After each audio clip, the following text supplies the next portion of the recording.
కన్న వాళ్ళు ఎవరో తెలియదు, తను కన్న బిడ్డ ఎక్కడుందో తెలియదు, అసలు తనెవరో తనకే తెలియదు. యశోద అక్టోబర్ 6 నుండి మధ్యాహ్నం 3 గంటలకి మీ ఈటీవీ.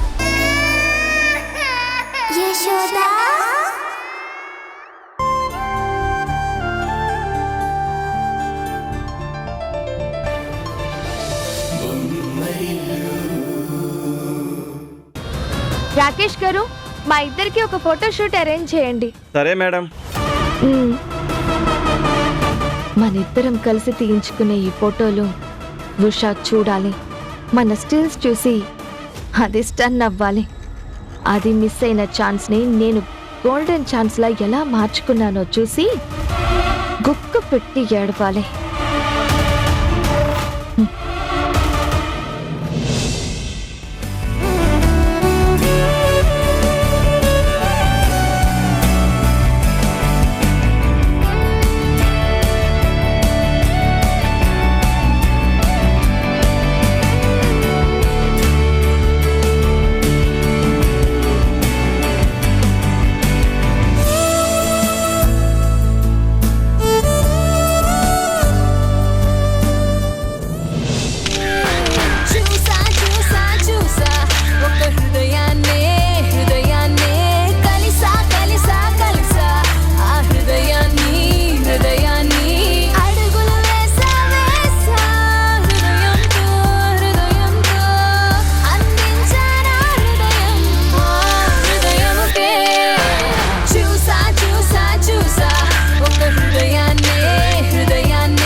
నువ్వు రెండు వైపులా పదునున్న కత్తివి పల్లవి. పరిస్థితులు ఎలా మారినా నువ్వు నీకు తగ్గట్టు ప్లాన్ చేస్తావు చూడు. ఆ విషయంలో నీకు హ్యాట్స్ ఆఫ్ చెప్పొచ్చు. అదృష్టం అవకాశం రెండూ కలిసి వచ్చినప్పుడు ఆలస్యం చెయ్యకూడదమ్మా. నేను ఫాలో అయ్యేది అదొక్కటే. ఒక పక్క ఉషకి చెక్ పెట్టావు, మరొక పక్క కిరణ్మయి ఫ్యామిలీ దగ్గర నుంచి మంచి ఇంప్రెషనే కొట్టేశావు. చూస్తుంటే అన్ని మంచి శకునాల్లా అనిపిస్తున్నాయి. కాకపోతే నాకొక చిన్న డౌటే. ఇప్పుడే మంచి శకునం అన్నావు కదా, వెంటనే డౌట్ తో రెడీ అయ్యావా? ఏంటో అడుగు. పాటలు రాయడానికి ఒప్పుకున్నట్టే ఉష డాన్స్ చేయడానికి కూడా ఓకే చెప్పుంటే ఏం చేసేదానివేంటి? ఏం చేస్తాను, అది వేసే ప్రతి స్టెప్ ని కామెంట్ చేస్తూ, సెట్ లో ఉన్న వాళ్ళతో ఇన్సల్ట్ చేయిస్తూ, డాన్స్ మాస్టర్ తో దాని కాన్ఫిడెన్స్ మొత్తాన్ని నాశనం చేసేదాన్ని.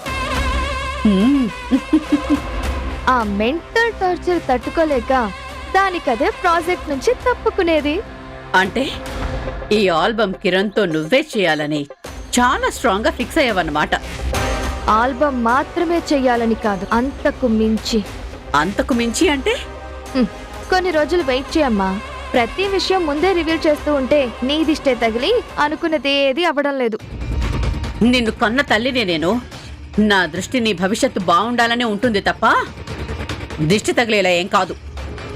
ఇప్పుడు ఇలానే అంటావు, నాన్నతో ఉన్నప్పుడు మాత్రం ఆయనకి సపోర్ట్ చేస్తూ మాట్లాడతావు. అంటే అది పతి భక్తే, భార్య ధర్మం. పెళ్ళైతేనే కానీ నీకు ఈ పదాల విలువ తెలీదు. అదిగో మళ్ళీ పెళ్లి టాపిక్ తీసుకొచ్చావు. నా ఉద్దేశం నీకు కిరణ్ తో పెళ్ళైతే అప్పుడు తెలుస్తుందని. ఓహో అలా వచ్చావా? అయితే ఓకే.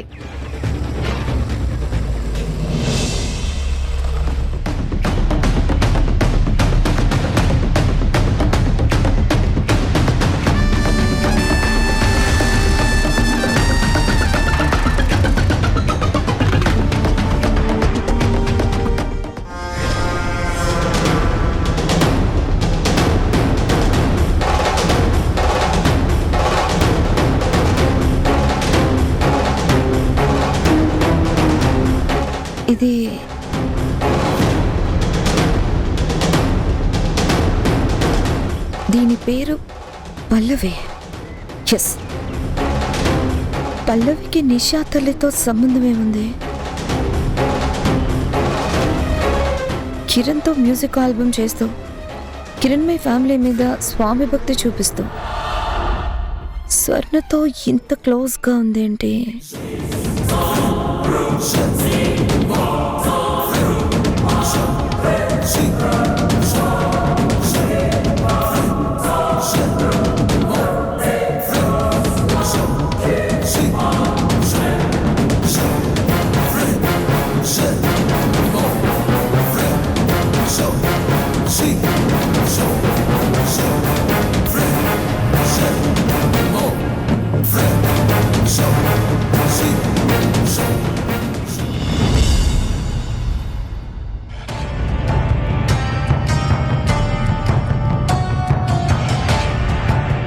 ఏమ్మా, కిరణ్తో ఫోటోషూట్ బాగా జరిగిందా? చాలా బాగా జరిగింది. హ్మ్. ప్రివ్యూ కోసం ఉష దగ్గరికి పంపించాను. మేడం గారు మా భంగిమలు చూసి ఎలాంటి రివ్యూ ఇస్తుందో చూడాలి. అంతా బాగానే ఉంది, కానీ ఉషా జీవితానికి అన్యాయం చేస్తే ఆ పాపం నీ ఫ్యూచర్ మీద పడుతుందేమోనమ్మా. నాకు అన్యాయం చేసి ఉషా కిరణ్ ని పెళ్లి చేసుకోవడం మాత్రం న్యాయమా? మన ఫ్యామిలీని ఇన్సల్ట్ చేసిన వాళ్ళకి ఈ విధంగా బుద్ధి చెప్పడం తప్పే కాదు. పల్లవి చెప్పింది నిజమేనండి. మీరు ఈ విషయంలో ఎక్కువ ఆలోచించొద్దు. కొంతమందికి సక్సెస్ యాక్సిడెంటల్ గా వస్తుంది. మన అమ్మాయికి మాత్రం యాక్సిడెంట్ తో పాటు సక్సెస్ రాబోతోందండి. ఎగ్జాక్ట్లీ అమ్మా. నిషాగా ఉంటే ఇదంతా సాధ్యమయ్యేది కాదు. పల్లవిగా నా ఫేస్ మార్చుకున్నాను కాబట్టే ఇప్పుడు నా ఫ్యూచర్ నాకు నచ్చినట్టు ఉండబోతుంది. అంతా అనుకున్నట్టే అవుతుంది కదా. అయితే పెళ్లికి ముహూర్తాలు పెట్టించేయమంటావా? ఈ కంగారే వద్దనేది. ఎన్ని రోజులు వెయిట్ చేశారు, ఇంకొన్ని రోజులు ఓపిక పట్టలేరా?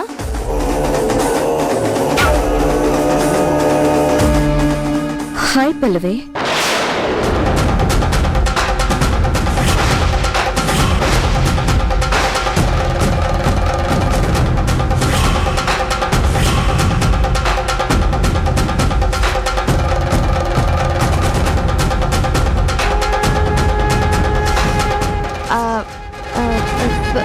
స్వర్ణ ఆంటీ, ఆవిడ మీకు తెలుసా? తెలుసమ్మా, కిరణ్మయి పెద్ద కోడలు. మేఘన, లోపలికి రమ్మా.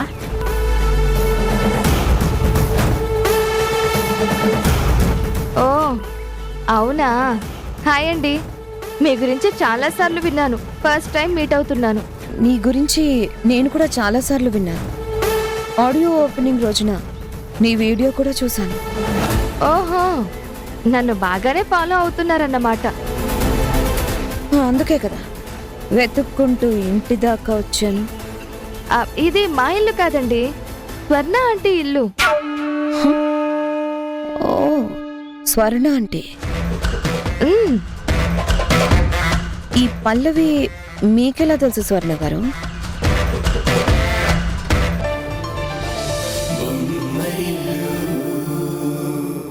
ఆ ఇంటి నుంచి బయటకొచ్చిన తర్వాత అత్తయ్య మామయ్య ఎంత స్ట్రగుల్ అయ్యారో కల్లారా చూశాను కాబట్టి ఇలా మాట్లాడుతున్నాను. ఇంత మంచితనం ఏంటి హారిక? మతిపోతుంది నాకు. ఈ మంచితనంలో ఉషకి నీకు అసలు పోలికే లేదు. ఉష మన ఇంటికి పట్టిన అదృష్టం కాదు, అతి పెద్ద దరిద్రమని ప్రూవ్ చేయడానికి నేను ఆరాటపడ్డాను. కానీ అత్తయ్య మావయ్యల కాన్ఫిడెన్స్ ఎఫెక్ట్ అవుతుందని ఇంకొంచెం కూడా ఆలోచించలేదు. సర్లే, ఇక నుంచి ఏం చేసినా అత్తయ్య మావయ్యలని కాకుండా ఉషని మాత్రమే టార్గెట్ చేస్తాను. వాళ్ళ బిజినెస్ కి ఉష పేరు పెట్టడం ఎంత పాపమో అత్తయ్య మావయ్యలకి తెలిసేటట్టు చేస్తాను. సరే హారిక, ఇక ఉంటాను. సరే అక్క.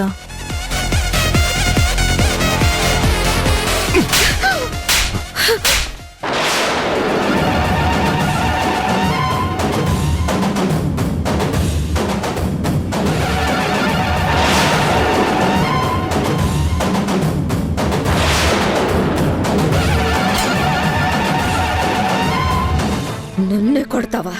కొట్టడం కాదు, చంపినా పాపం లేదు. సంజయ్, నోర్మయ్, నీకన్నా గట్టిగా నేను అరవగలను.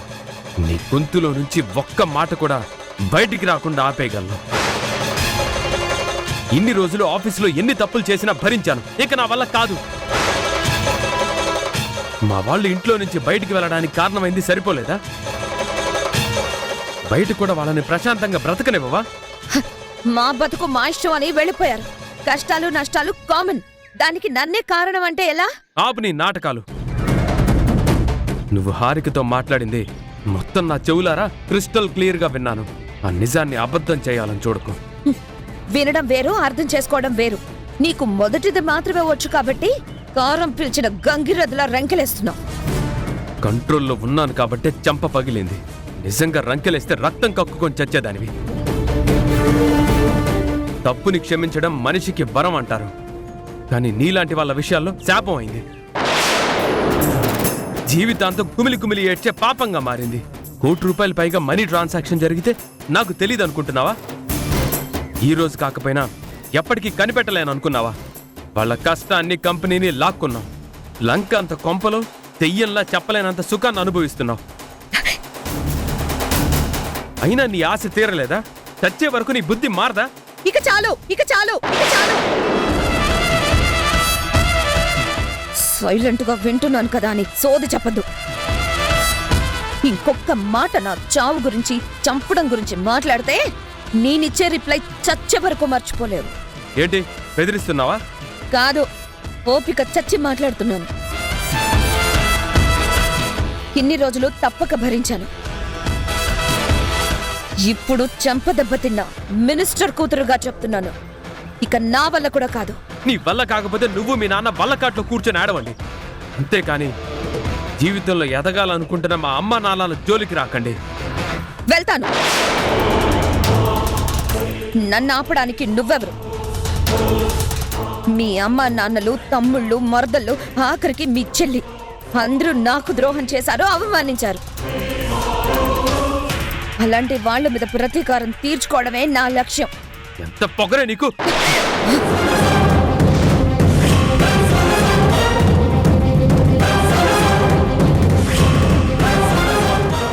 నీ మీద చెయ్యెత్తడం నాకు క్షణం పని. లాస్ట్ వార్నింగ్ గా ఇక్కడితో ఆపేస్తున్నాను. ఇంకోసారి రిపీట్ చేస్తే నేను కొట్టే దెబ్బ నీ ఒంటి మీద పడదు, నీ ఒంటి మీద పడదు, నీ ఒంటి మీద పడదు.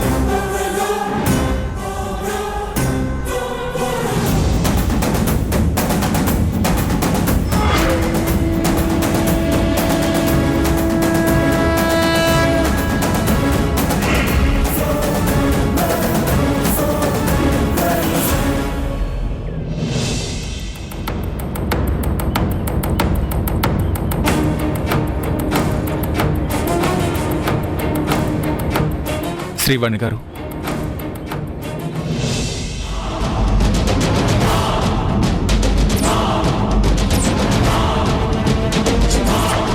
మీరు ధైర్యంగా ఉండండి, మీకేం కాదు. డాక్టర్ గారు మీ గురించి చాలా కేర్ తీసుకుంటున్నారు. మీరు తొందరగా కోలుకుని మాకు కోఆపరేట్ చేస్తే ప్రాబ్లమ్స్ అన్నీ నేను క్లియర్ చేస్తాను.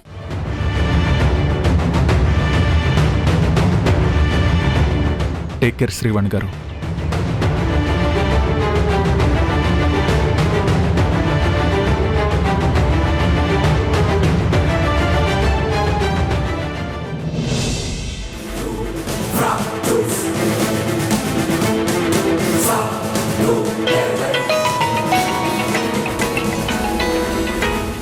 వీడెందుకు కాల్ చేస్తున్నాడు?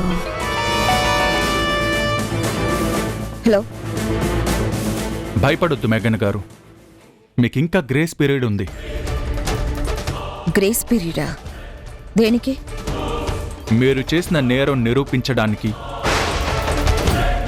శ్రీవాణి యాక్సిడెంట్ విషయంలో మిమ్మల్ని, మీ గ్రేట్ మినిస్టర్ ఫాదర్ని అరెస్ట్ చేయడానికి. మమ్మల్ని ఎందుకు అరెస్ట్ చేస్తావు? మాకు యాక్సిడెంట్కి ఏ సంబంధం లేదు. ఇన్నేళ్ల నా పోలీస్ ఎక్స్పీరియన్స్లో నేరం చేసి కూడా ఒప్పుకున్న నేరస్తులు చాలా తక్కువ. మీరు కూడా అదే కేటగిరీ అనుకుంటా. చూడు తరుణ్, నీ కోపం ఉంటే డైరెక్ట్గా ఫేస్ చేయి, అంతేకాని ఇలా దొంగ కేసులు పెట్టి అరెస్ట్ చేయడం కాదు. దొంగ కేసులను ఎవరన్నారు? తప్పు చేసిన ఏ దొంగ తప్పించుకోకూడదనే నా ప్రయత్నం.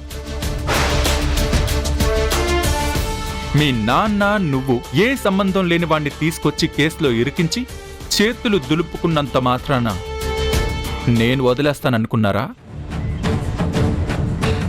ఇన్ని రోజులు శ్రీవాణి గారు కోమాలో ఉన్నారు. స్పృహలోకి రావాలి, సాక్ష్యం చెప్పాలి అని వెయిట్ చేస్తున్నాను. ఆ శుభదినం ఇన్నాళ్లకొచ్చింది. శ్రీవాణి గారు కళ్ళు తెరిచారు.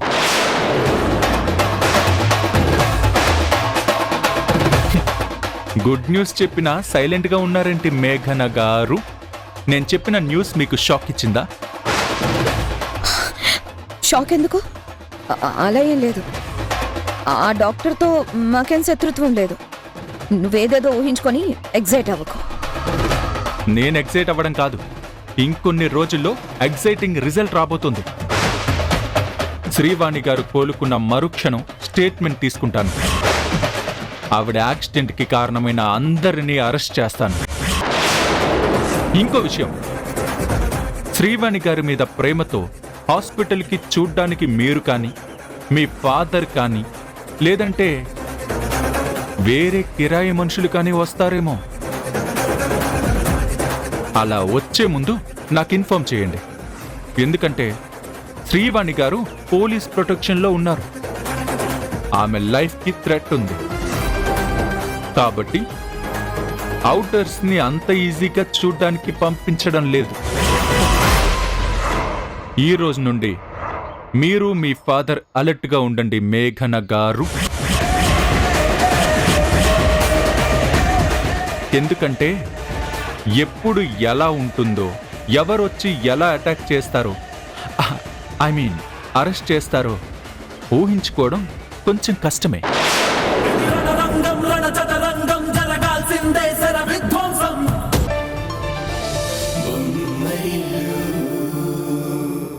చెప్పమ్మా. శ్రీవాణి స్పృహలోకి వచ్చింది. అవునా? ఎప్పుడమ్మా? అంటే ఈ విషయం మీకు కూడా తెలీదా? తెలీదమ్మా. ఈ ప్రాబ్లం ఎంత సీరియసో మీకు అర్థమవుతుందా? లాస్ట్ టైం మనం మాట్లాడుకున్నప్పుడు రెక్కి చేస్తాను, తరుణ్ని కంట్రోల్లో పెడతాను అన్నది ఇదేనా?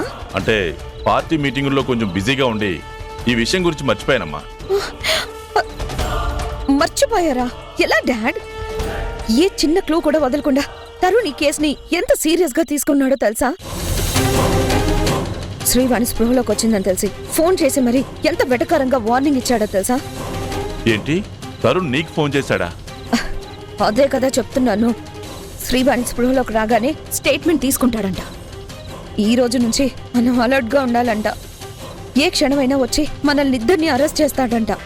ఈ వేధోగోళ ఉండకూడదనే హాస్పిటల్లోనే ఆ శ్రీవాణిని అంతం చేస్తాను అన్నాను. నువ్వేమో వద్దని ఆపావు.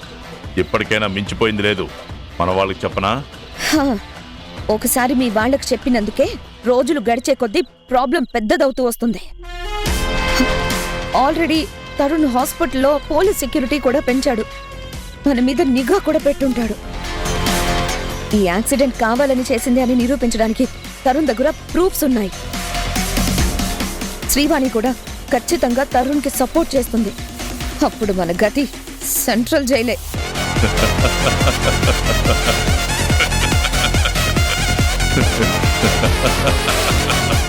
ఏంటి డాడ్ నవ్వుతున్నావు? నా మాటలు మీకు కామెడీగా ఉన్నాయా?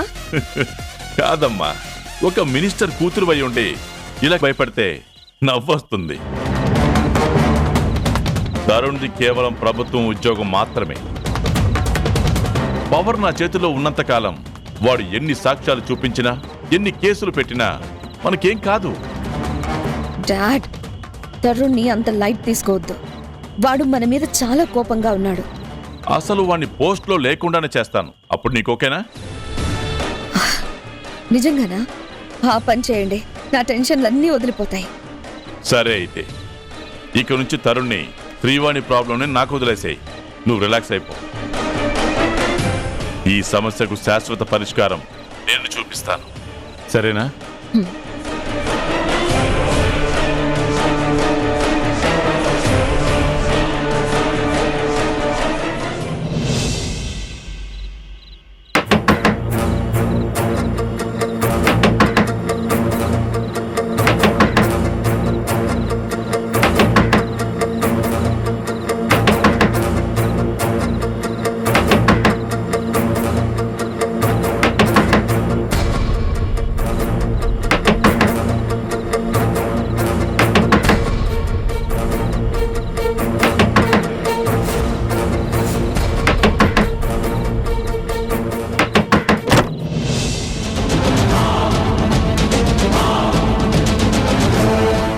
శ్రీనివాస్, ఇవి అరెస్ట్ చేయండి.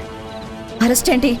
డాక్టర్ శ్రీవాణి గారి మీద మర్డర్ అటెంప్ట్ చేసినందుకు నీ మీద మీ నాన్న మీద కేసు ఫైల్ అయింది.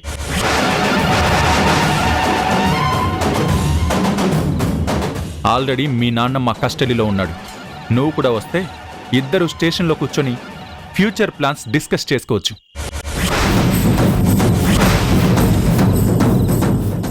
ఏంటి పిచ్చి పిచ్చిగా ఉందా? అరెస్ట్ చేయడానికి అర్ధరాత్రులు ఎలా వస్తారు? మర్డర్ ఏంటి? నాకు యాక్సిడెంట్కి ఏ సంబంధం లేదని ఆల్రెడీ చెప్పాను. పాత కక్షలు మనసులో పెట్టుకొని చేయని నేరానికి అరెస్ట్ చేస్తే నీ మీద క్రిమినల్ యాక్షన్ తీసుకోవాల్సి వస్తుంది. క్రిమినల్స్ యాక్షన్ తీసుకోకూడదు, సరెండర్ అవ్వాలి. అదే ధర్మం, అదే న్యాయం. నేనిక్కడికి ఏసీపీగా వచ్చాను. దోషిని చట్టం ముందు నిలబెట్టడమే నా పని. వరుసలు గుర్తు చేసుకుని ఆగిపోవడం, గతాన్ని గుర్తు చేసుకుని పగ తీర్చుకోవడం నాకు అలవాట్లేదు. అలాంటివి ఈ మైండ్కి అస్సలు పడవు. శ్రీనివాస్, ఇది శ్రీవాణి గారు ఇచ్చిన కంప్లైంట్. ఇది నిన్ను ఇమ్మీడియట్గా అరెస్ట్ చేయమని కోర్టు ఇచ్చిన ఆర్డర్.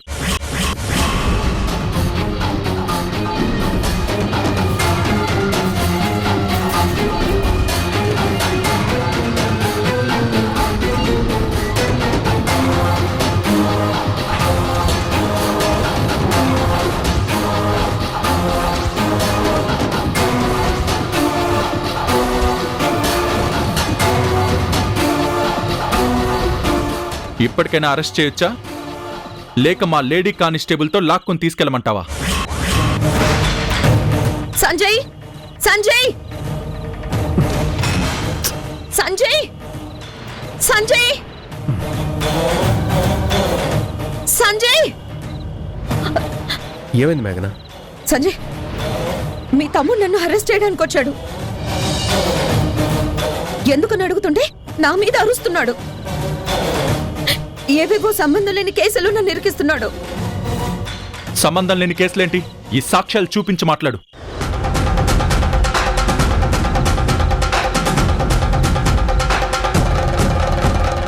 ఓ, అవసరం లేదేమోలే. ఎందుకంటే మీ ఆయనకి మా సాక్ష్యాల కన్నా అందరినీ దూరం చేసే నీ మాటలే ముఖ్యం కాబట్టి.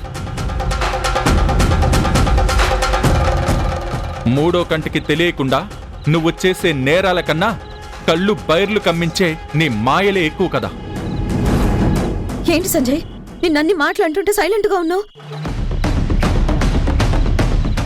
మన ఇంటికి వచ్చి మన మీద కామెంట్స్ ఎలా చేస్తాడు? రిలేషన్ కి వాల్యూ లేని ఈ మనిషిని బయటకు పొమ్మని చెప్పు.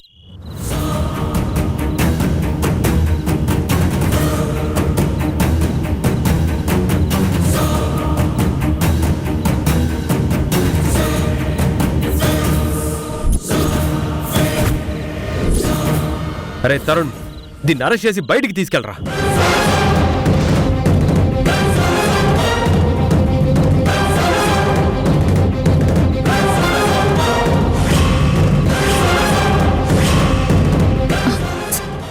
సంజయ్? సంజయ్నే. కిరణ్మయి తేజాల పెద్ద కొడుకు సంజయ్నే. రిలేషన్ కి వాల్యూ ఇవ్వనది నా తమ్ముడు కాదు, నువ్వు. నా గురించి నీ గురించి వాడు అన్న ప్రతి మాట నిజం. నీలాంటి నేరస్తుల విషయంలో వాడు చేస్తున్నదే న్యాయం. సంజయ్, నువ్వేనా ఈ మాటలంటుంది? నువ్వేనా ఇన్ని రోజులు పెళ్ళాంచాటు మొగుళ్ళా ఉన్న నువ్వు ఇలా సీరియస్ అవుతుంటే నమ్మలేకపోతున్నాను రా. నమ్మాలరా. పిల్లిని కూడా గదిలో పెట్టి కొడితే పూలవుతుంది. ఒక మనిషికి ఓపిక చేస్తే చేతగానితనం కూడా చెయ్యెత్తే ఆవేశంగా మారుతుంది. సంజయ్, నువ్వు చాలా ఎక్కువగా మాట్లాడుతున్నావు. నీతో ఎవడే మాట్లాడుతుంది? ఇన్ని రోజులకి నన్ను నేను నిరూపించుకునే అవకాశం వచ్చింది. రే తరుణ్, మనల్ని మన కుటుంబాన్ని దూరం చేసిన ఈ రాక్షసికి బుద్ధి చెప్పే రోజు వచ్చిందిరా. సారీ రా తరుణ్. ఇన్ని రోజులు నా మంచి కోసం నువ్వు నన్ను ఎంత హెచ్చరించినా, ఎన్ని సలహాలు ఇచ్చినా సరే నేను పట్టించుకోలేదు. కనీసం ఇప్పటికైనా మారావు. ఈవిడ గారి నిజ స్వరూపం తెలుసుకున్నావు, అది చాలరా. ఉదయాన్నే నేను ఇంటికొచ్చి అమ్మా నాన్న కాళ్ళ మీద పడి క్షమాపణ చెప్తాను. మీ అందరినీ తీసుకొని ఇక్కడికి వస్తాను. జీవితంలో దీన్ని కానీ దీని నాన్నని కానీ మన ఇంటి గోడని కాదు కదా, మన ఇంటి నీడని కూడా తాకనివ్వను.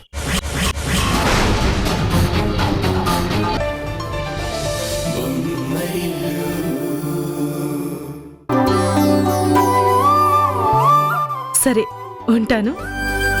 అక్క,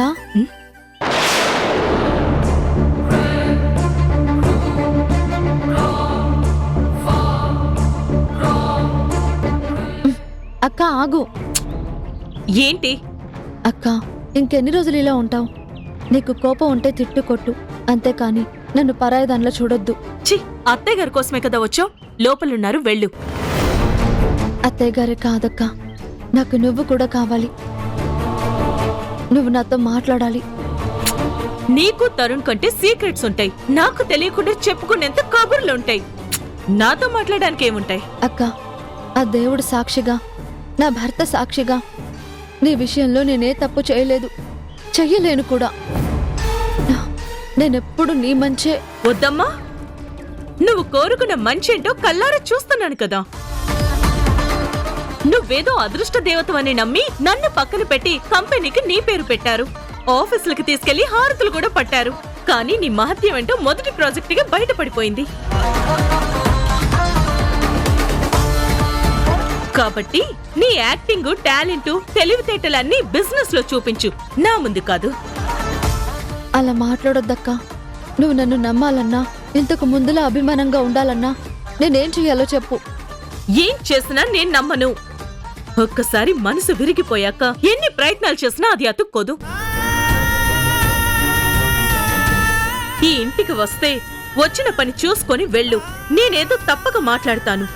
నీ అంత గొప్పగా కాకపోయినా నాకొచ్చినట్టుగా మన మధ్య ఏం లేనట్టుగా నటిస్తాను. అంతకు మించి నా నుండి ఏం ఎక్స్పెక్ట్ చేయకు. అది కాదక్క. చెప్పాను కదా, అత్తయ్య గారు లోపలున్నారు. నాకు చాలా పనుంది.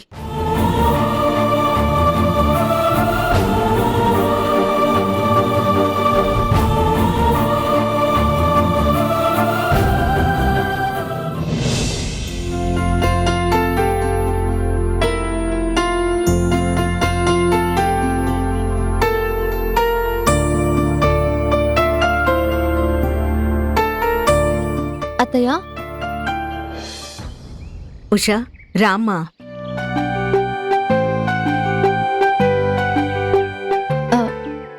మావయ్య గారు లేరా అత్తయ్య? ఆయన తెలిసిన ల్యాండ్ బ్రోకర్ని మీట్ అవ్వడానికి వెళ్లారు. ఫస్ట్ ప్రాజెక్ట్ ఫెయిల్ అయిందని ఆగలేం కదా, వేరే ల్యాండ్ కోసం ట్రై చేస్తున్నారు. అత్తయ్య, నేను కూడా నాకు తెలిసిన కొన్ని ల్యాండ్ డాక్యుమెంట్స్ తీసుకొచ్చాను. ఇవేవైనా మనకు పనికొస్తాయేమో చెక్ చేయండి. మనం చెక్ చేయాల్సింది కేవలం ఈ డాక్యుమెంట్సే కాదమ్మా, మేఘన కుట్రల్ని కూడా. మీ మామయ్యకు కూడా అదే చెప్పాను. ఏదైనా ల్యాండ్ పర్ఫెక్ట్ అనిపిస్తే ఇమీడియట్గా అగ్రిమెంట్ పై సైన్ చేయించుకోమన్నాను. లేదంటే ఆ వినయ్లా అనే వేరే ల్యాండ్ ఓనర్ని కూడా మేఘన్ డబ్బిచ్చి తన వైపు తిప్పుకుంటుంది. ఇన్నేళ్ల నా కెరియర్లో పోటీ అంటూ లేకుండానే టాప్ పొజిషన్లో ఉన్నాను. అలాంటిది ఆ మేఘన వల్ల మొదటి ప్రయత్నమే ఫెయిల్ అయింది. అత్తయ్య, మేఘన అక్క మీకు పోటీయే కాదు, అసలు ఆ పదానికి కూడా సరిపోదు.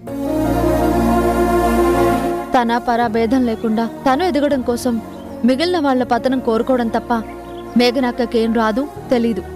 అది నాకు కూడా తెలుసమ్మా. ఆ ఇంట్లో నుండి బయటకొచ్చిన తర్వాత తరుణ్, కిరణ్ ఇద్దరూ కూడా లీగల్గా ప్రొసీడ్ అవుదామని చెప్తే వద్దన్నాను. ఆ ఇంటికి, ఆ ఇంట్లో మనుషులకి సాధ్యమైనంత దూరంగా ఉండాలనుకున్నాను. కానీ ఆఫీస్ విషయంలో అమ్మగా ఓడిపోయాను.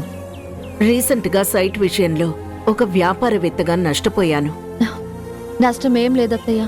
మీరు బిజినెస్ స్టార్ట్ చేశారని తెలియగాని మిమ్మల్ని నమ్మి వచ్చిన కస్టమర్సే దానికి సాక్షి. మీ గెలుపుకి అదే పునాది. ఈ సైట్ కాకపోతే వేరే సైట్, ఈ ల్యాండ్ కాకపోతే వేరే ల్యాండ్. సిటీలో ల్యాండ్స్కి లోటే లేదు. మీకు సపోర్ట్గా ఉండడానికి మా కలుపు రాదు. నేను ఆలోచిస్తుంది మీ గురించో, మరొక అవకాశం దొరకదనో కాదు. ఏ రోజు నేను మేఘన్ని పోటీగా తీసుకోకపోయినా ఎందుకు నన్ను రెచ్చగొడుతుంది? మన విషయంలో జోక్యం చేసుకుని ఏం సాధించాలనుకుంటోంది? అదే అర్థం కావట్లేదు అత్తయ్య. తనకు కావలసిన ఆస్తి దక్కించుకుంది, ఇంకా దేని గురించి ఇంత తాపత్రయం? అసలు దాని ఉద్దేశం ఏంటో ఇప్పుడే కనుక్కుంటాను.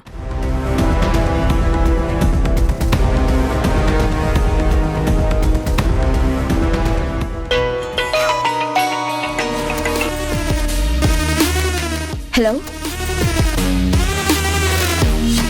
చెప్పండి కిరణ్మయ్య గారు. ఏంటి పేరు పెట్టి పిలుస్తున్నావు? తల పొగరు అంత పెరిగిందా? ఇందులో పొగరే ఉందండి. వరుసలు కలిపి పిలవడానికి మన మధ్య ఏ బంధం లేదని ఎప్పుడో చెప్పారు కదా. అది మీరు మర్చిపోయినా నేను గుర్తుపెట్టుకున్నాను. నువ్వు గుర్తుపెట్టుకోవాల్సింది నా మాటల్ని కాదు, నా గతాన్ని, నేను జీవితంలో సాధించిన విజయాల్ని. అయ్యో, అవేలా మర్చిపోతానండి. అందుకే కదా ప్రతి విషయంలోనూ జాగ్రత్త తీసుకుంటున్నాను. నీవి జాగ్రత్తలు కాదు, జిత్తుల మారి ఎత్తులు. నేరుగా యుద్ధం చేయడం చేతకాక నా గెలుపుకి అడ్డుపడే కుయుక్తులు. నాకంత తెలుగు రాదు, కానీ నాకు వచ్చిన భాషలో చెప్పాలంటే నేను ఆడింది జస్ట్ సేఫ్ గేమ్. అసలే ఇంట్లో నుండి వెళ్లే ముందు ఛాలెంజ్ చేశారు. సైలెంట్గా ఊరుకుంటే ఎక్కడ ఓడిపోవాల్సి వస్తుందో అని నా వంతు ప్రయత్నాలు నేను చేస్తున్నాను. అది తప్ప కిరణ్మయ్య గారు? ఛాలెంజ్ గెలవడానికి కష్టపడు, మెచ్చుకుంటాను. అంతేకాని నన్ను తొక్కడానికి మనుషుల్ని మచ్చిక చేసుకుంటే మాత్రం నేను క్షమించను. మీ క్షమాపణలు ఎవరు అడిగారు? నాకంత గతి పట్టలేదు, అవసరం కూడా లేదు. మీరు మీలానే ఉండండి, నేను నాలానే ఉంటాను. నా మనసుకు తోచినట్టు చేస్తుంటాను. వీలైతే అడ్డుకోండి, కష్టం అనుకుంటే పక్కకి తప్పుకోండి. నోర్ముయ్, ఎవరికే కష్టం? ఇంతకన్నా తక్కువ స్థాయి నుండి ఎదిగాను. ఆ అనుభవంతో చెప్తున్నాను, ఛాలెంజ్లో గెలిచి చూపిస్తాను. కానీ బయట ప్రపంచం కురుక్షేత్రం కన్నా పెద్ద రణరంగంలా ఉంది కిరణ్మయ్య గారు. ఆచితూచి అడుగేయకపోతే కాంపిటీషన్లో కొట్టుకుపోతారు. ఇన్ని రోజులు నాకు నేనుగా ఎవరికీ పోటీ కాకుండా ఎదగాలనుకున్నాను. ఇప్పుడు కుట్రలు చేసే కాంపిటీటర్ రెడీ అయిందని తెలిసింది కదా. ఈ కిరణ్మయి అంటే ఏంటో మనసు పెడితే నా ఎదుగుదలను ఆపడం ఎంత కష్టమో చూపిస్తాను.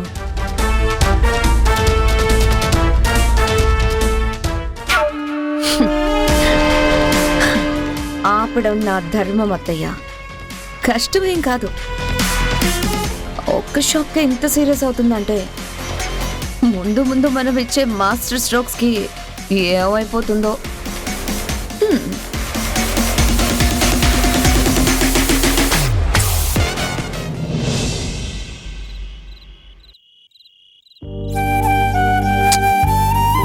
మాట్లాడి మార్చడానికి మేఘన మనిషి కాదు, మనిషి రూపంలో ఉన్న రాక్షసి. అమ్మ ఫోన్లో వార్నింగ్ ఇచ్చినా కూడా ఆవిడ గారిలో పెద్ద చేంజ్ లేదు.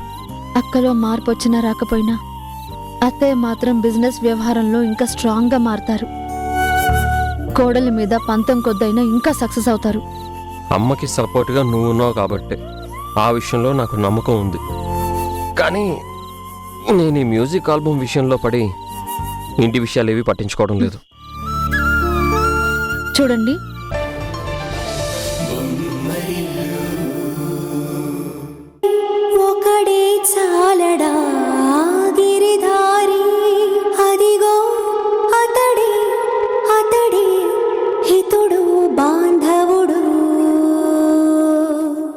రేణు నేను రెడీ, ఫస్ట్ నాకు రాఖీ కట్టే.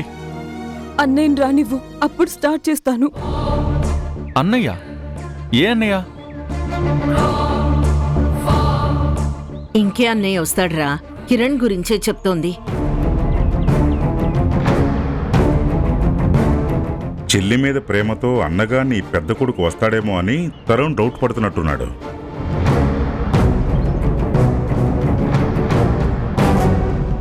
వాడెందుకు వస్తాడండి? పేగుబంధం మీద ప్రేమ లేదు, కుటుంబం గురించి ఆలోచించేంత టైం ఉండదు. రేణుకి మాత్రం సంజయ్ వస్తాడన్న నమ్మకం ఉందనుకుంటా, అందుకే 3 రాఖీలు తీసుకొచ్చింది.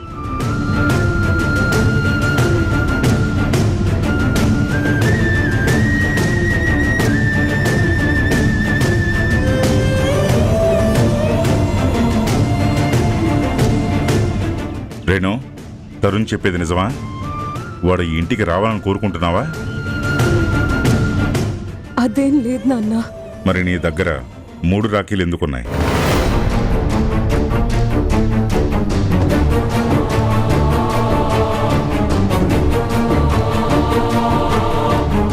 చెప్పు రేణు, నీకు ఉన్నది 2 అన్నయ్యలని చెప్పిన 3 రాఖీలు ఎందుకు తీసుకున్నావు? అలవాట్లో పొరపాటు అనుకుంటాను మావయ్య. వదినా,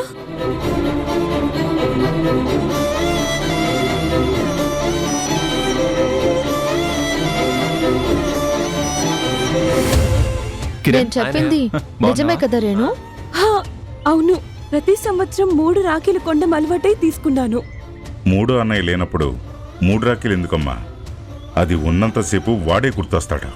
వాడు చేసిన పాపం మోసమే గుర్తొస్తుంది.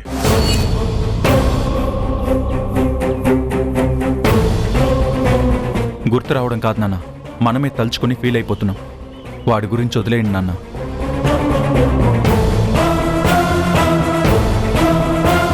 రేణు, నువ్వు పెద్దన్నయ్యని మిస్ అవుతున్న విషయం ఇక్కడున్న అందరికీ తెలుసు. మన మీద ప్రేమ లేని వాడి గురించి ఆలోచించడం, పట్టించుకోవడం రెండూ అనవసరమే. సో ఇక్కడున్న మా అందరి కోసం నువ్వు నవ్వుతూ ఉండాలి. అప్పుడే మేము కూడా సంతోషంగా ఉంటాం. కిరణ్ గారు పాటలే కాదు, మాటలు కూడా చాలా బాగా చెప్తారు.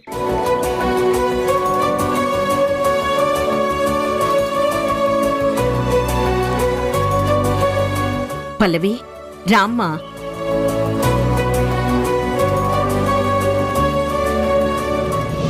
పచ్చని పొలంలో దిష్టి బొమ్మలా, ప్రతి ఫంక్షన్కి పిలవని పేరంటంలా ప్రతిసారి దీని ఎంట్రీ ఏంటో. సారీ ఆంటీ, మీ ఇన్విటేషన్ లేకుండానే ఇంటికి వచ్చాను. నువ్వేంటి మనిషివే అనుకున్నప్పుడు ఇన్విటేషన్లు ఎందుకమ్మా? Thank you aunty. అందరూ ఇక్కడే ఉన్నప్పుడు మీరు నన్ను ఈ ఇంటి మనిషి అనడం నిజంగా నా అదృష్టం. యాక్చువల్గా ఈరోజు పెరుగు ఆవళ్ళు చేశాను. అది మీ అందరికీ టేస్ట్ చేయిద్దామని తీసుకొచ్చాను. టేస్ట్ కోసమా, టెస్ట్ కోసమా? టెస్ట్ ఏంటి ఉషా? అంటే నీకు వంటలు చేయడం రాదని చెప్పినట్టు గుర్తు. సడన్ గా ఎప్పుడు నేర్చుకున్నావు? నిజమే, నాకు వంట చేయడం రాదు. కాకపోతే ఆంటీకి పెరుగావడంటే ఇష్టమని కిరణ్ గారు చెప్పారు. అందుకే కష్టపడి నేర్చుకుని చేశాను. ఒకసారి టేస్ట్ చేయండి aunty.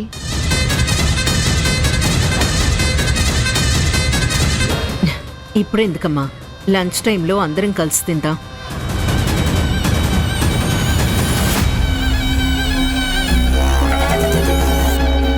Thank you so much aunty. ఈ పండగ పూట మీ ఇంట్లో నాకు చోటిచ్చారు. రామచంద్ర, దీని ఓవర్ యాక్షన్ భరించలేకపోతున్నాను. ఏదో ఒకటి చేసి దీన్ని కంట్రోల్ చేయకపోతే ఇక్కడున్న వాతావరణాన్ని ఇంకా నాశనం చేస్తుంది. దీన్ని ఎలాగైనా ఇరికించాలి.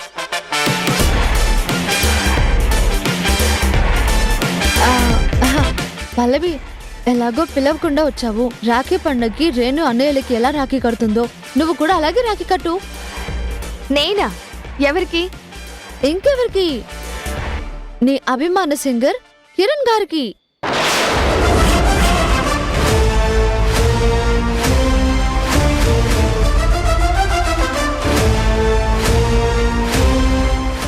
మా అత్తయ్య గారు నిన్ను ఇంటి మనిషి అన్నందుకే చాలా హ్యాపీ ఫీల్ అయ్యావు. అదే రాఖీ కట్టావనుకో కిరణ్ గారికి చెల్లెలిగా మా ఫ్యామిలీ మెంబర్గా మారిపోతావు.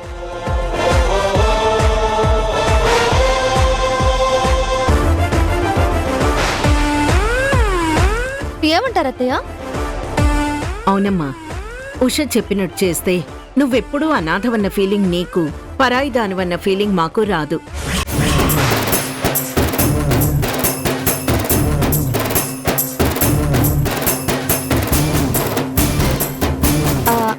అంటే రాఖీ కడితేనే మన మధ్య బంధం ఉన్నట్ట ఆంటీ?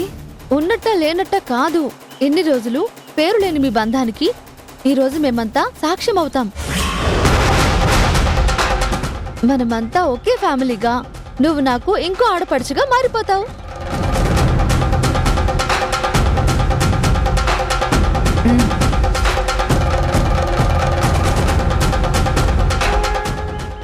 రేణు, నీ దగ్గర ఒక ఎక్స్ట్రా రాఖీ ఉంది కదా, అది పల్లవికి ఇవ్వు. మీ అన్నయ్య కడుతుంది. వద్దు.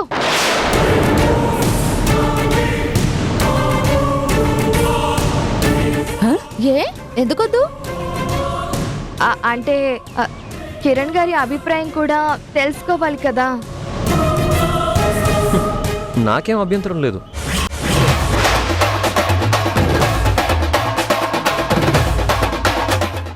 విన్నావు కదా, ఆయనకేం అభ్యంతరం లేదంట.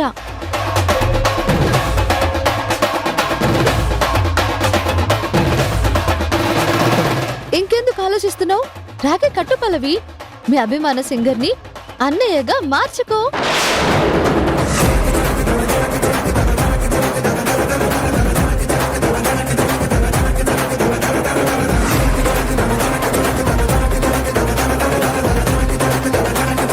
ఏం ఆలోచిస్తున్నావు పల్లవి?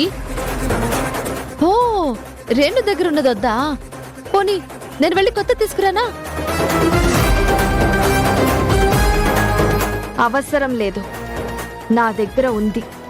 ఓ, ప్రిపేర్ అయ్యి వచ్చావా? అవును.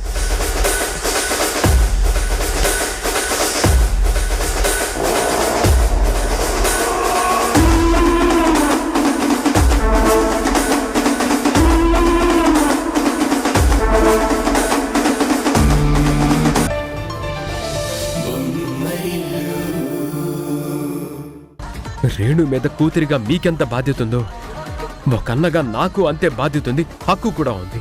ఏంట్రా బాధ్యత హక్కుంటూ కొత్తగా మాట్లాడుతున్నావు? ఇంట్లో నుంచి పంపించినప్పుడు లేని బాధ్యత, నిశ్చితార్థానికి వచ్చి పిలిచినప్పుడు లేని బాధ్యత ఇప్పుడు గుర్తొచ్చిందా నీకు? నానా, అదంతా జరిగిపోయింది. మీరు నన్ను ఎన్నైనా అనండి. ఒక అన్నగా నేను చెల్లెలతో రాఖీ కట్టించుకోవడానికి వచ్చాను, కట్టించుకుంటాను, కట్టించుకునే వెళ్తాను. నన్ను ఆపకండి. కట్టు రేణు. ఎవరు ఆపుతారో నేను చూస్తాను. రేణు, నాన్నకి ఇష్టం లేదని వద్దని చెప్తున్నా మొండిగా బిహేవ్ చేస్తావంటరా? వెళ్ళు. నువ్వు బాగరా. రేణు మీకు మాత్రమే చెల్లె, నాకు కూడా చెల్లె. నువ్వు సైలెంట్గా ఉండు. సైలెంట్గా ఉండేదేంట్రా? ఆల్రెడీ నీ వల్ల నాన్న చావు వరకు వెళ్ళొచ్చారు. ఇంకా ఏం చేద్దామని? పోరా బయటికి. అన్నయ్య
రే పోరా పోరా పోరా. ఆశా పాసం బందీ చేసేలే సాగే కాలం ఆడే ఆటేలే తీరా తీరం సేరేలోగానే ఏ తీరవునో సేరువైనా సేదు దూరాలే తోడవుతూనే ఈడే వైనాలే నీదో కాదో తేలేలోగానే ఏదేటవునో ఆటు పోటు గుండె మాటుల్లోనా సాగేనా నిండు పున్నమేళ మబ్బు కమ్ముకొచ్చి సింహ సీకటల్లిపోతుంటే నీ గమ్యం గందరగోళం దిక్కు తోచకుండా తల్లడిల్లిపోతూ పల్లటిల్లిపోయి నీ ఉంటే తీరేనా నీ ఆరాటం ఏ హేతువు నుదుటి రాతల్ని మార్చిందో నిశితంగా తెలిసేదెలా రేపేటవునో తేలాలంటే నీ ఉనికి ఉండాలిగా రేణు ఎందుకు గడుస్తున్నావు? వాడు నీ చేత రాఖీ కట్టించుకోకుండా వెళ్ళిపోయినందుకా, లేకపోతే మేమింక చావలేదనా? అసలు వాడు ఇంటికి ఏ మొహంతో వచ్చాడు? ఎవరు పిలిస్తే వచ్చాడు?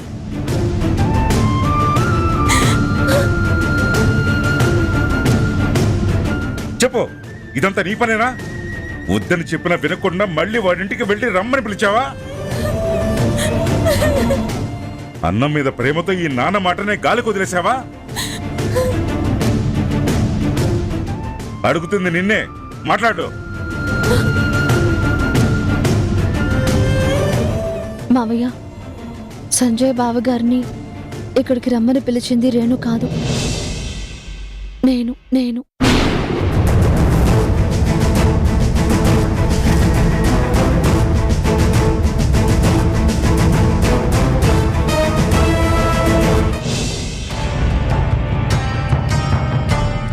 ఏమ్మా ఇంకా బయలుదేరలేదా? లేదు డాడ్, సంజయ్ బయటకు వెళ్ళాడు, రాగానే స్టార్ట్ అయిపోతాం. బయటికి వెళ్ళడం ఏంటి? లంచ్కి వెళ్దామని ముందే చెప్పలేదా? చెప్పాను డాడ్, ఏదో అర్జెంట్ పని ఉందని వెళ్ళాడు. ఫోన్ చేస్తుంటే లిఫ్ట్ చేయడం లేదు. ఇప్పుడు వచ్చేస్తాడు. వస్తాడా లేక రాకుండా ఉండాలని ఎస్కేప్ అయ్యాడా? లేదు డాడ్, వస్తాడు. రాకపోతే నేనెంత రచ్చ చేస్తానో తెలుసు కదా, ఆ భయంతోనైనా వస్తాడు. సరే అమ్మా, తొందరగా బయలుదేరండి. మీకోసమే నేను మీటింగ్స్ అన్ని క్యాన్సిల్ చేసుకుని వెయిట్ చేస్తున్నాను. Okay dad, bye. బాయ్ అమ్మా. ఉషాని మావయ్య తిట్టారని అర్జెంటుగా మేఘనక్కకి చెప్పాలి.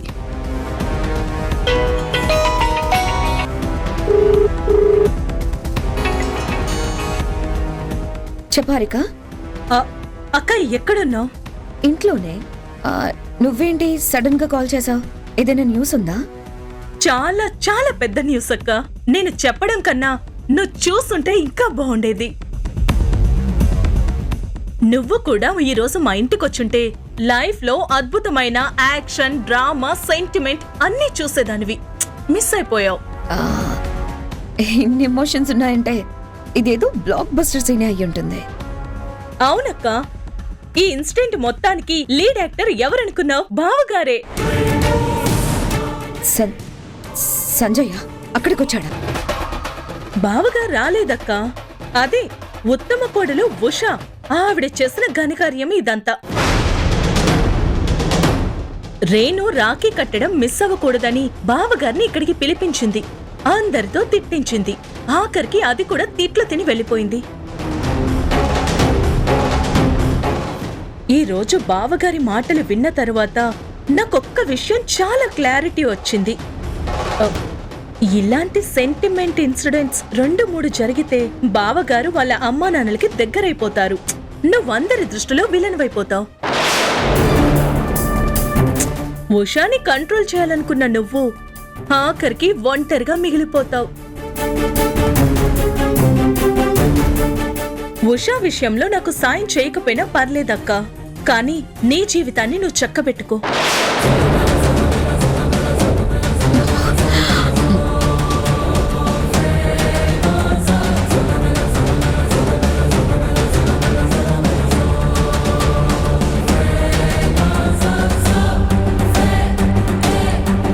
తరుణ్ మెడ పట్టుకుని బయటికి గెంటేస్తే చేతులు జోడించి దండం పెట్టి వెళ్లిపోయారు.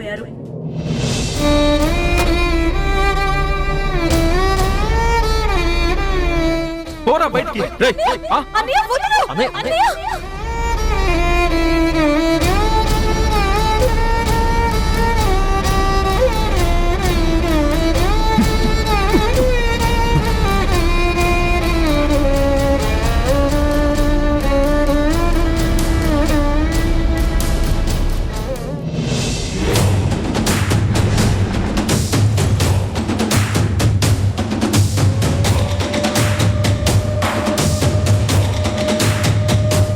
సంజయ్